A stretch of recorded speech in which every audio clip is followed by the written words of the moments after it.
بسم اللہ الرحمن الرحیم۔ السلام علیکم۔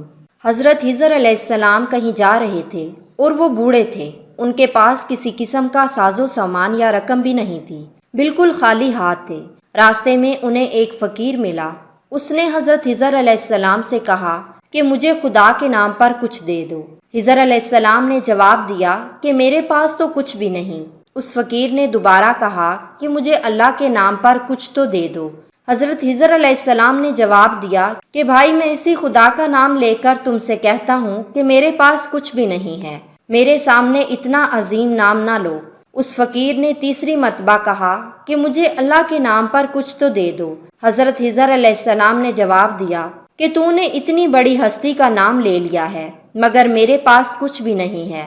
تو ایسا کر کہ میرے گلے میں توک ڈال اور مجھے منڈی لے جا کر فروخت کر دے اور میری قیمت اللہ کے نام پر لے لے، کیونکہ اللہ کا نام سننے کے بعد میں تجھے خالی ہاتھ نہیں لوٹا سکتا۔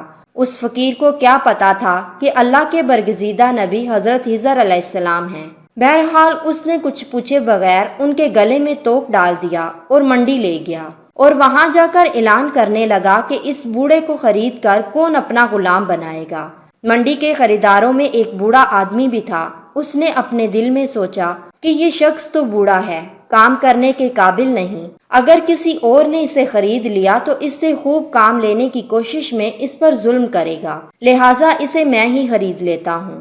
چنانچہ وہ آگے بڑھا اور اس نے اس بوڑھے غلام کو خرید لیا اور اپنے گھر لے آیا۔ حضرت خضر علیہ السلام نے اپنے آقا سے پوچھا کہ جناب کوئی کام بتائیں تاکہ میں اسے کر دوں۔ اس نے کہا کہ آرام کرو، کوئی کام نہیں ہے۔ بہت اصرار پر اس نے کہا کہ اس کونے میں جو پتھر پڑے ہیں انہیں اٹھا کر حویلی کے دوسرے کونے میں ڈال دو۔ آقا نے سمجھا کہ غلام بوڑھا ہے، ایک دو پتھر اٹھانے کے بعد تھک جائے گا اور آرام کرے گا، اور یوں کئی دن اس کو اس کام میں لگ جائیں گے۔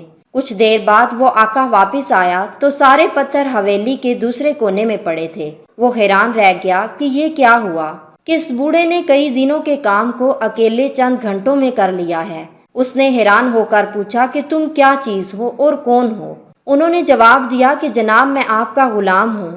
کافی دنوں کے بعد اس بوڑھے آدمی نے کہا کہ یہ دیوار بہت پرانی اور بوسیدہ ہو چکی ہے، اس کو گرا کر نئی دیوار بنا دو۔ یہ کہہ کر وہ آقا ایک کونے میں چھپ کر بیٹھ گیا تاکہ دیکھ سکے کہ یہ بوڑھا کیسے کام کرتا ہے۔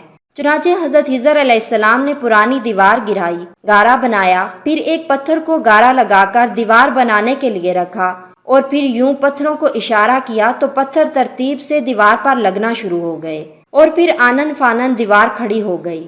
بوڑھا مالک دوڑ کر آیا اور ان سے پوچھا کہ آپ کون ہیں؟ انہوں نے جواب دیا کہ میں آپ کا غلام ہوں۔ اس بوڑھے آقا نے کہا کہ خدا کے لیے مجھے بتائیں کہ آپ کون ہیں؟ حضرت خضر علیہ السلام نے جواب دیا کہ میں آپ کو بالکل بھی نہ بتاتا، مگر آپ نے خدا کا نام لیا ہے، اس لیے اس عظیم ہستی کے نام کی وجہ سے بتا دیتا ہوں کہ میں خضر ہوں۔ وہ بوڑھا ڈر گیا کہ آپ اللہ کے پیغمبر ہیں، مجھ سے گستاخی ہو گئی، بس آپ آزاد ہیں۔ یہ تھے وہ لوگ جو خدا کے نام کی اتنی لاج رکھتے تھے، تبھی تو اللہ تعالیٰ نے انہیں اتنا بلند مقام عطا فرمایا۔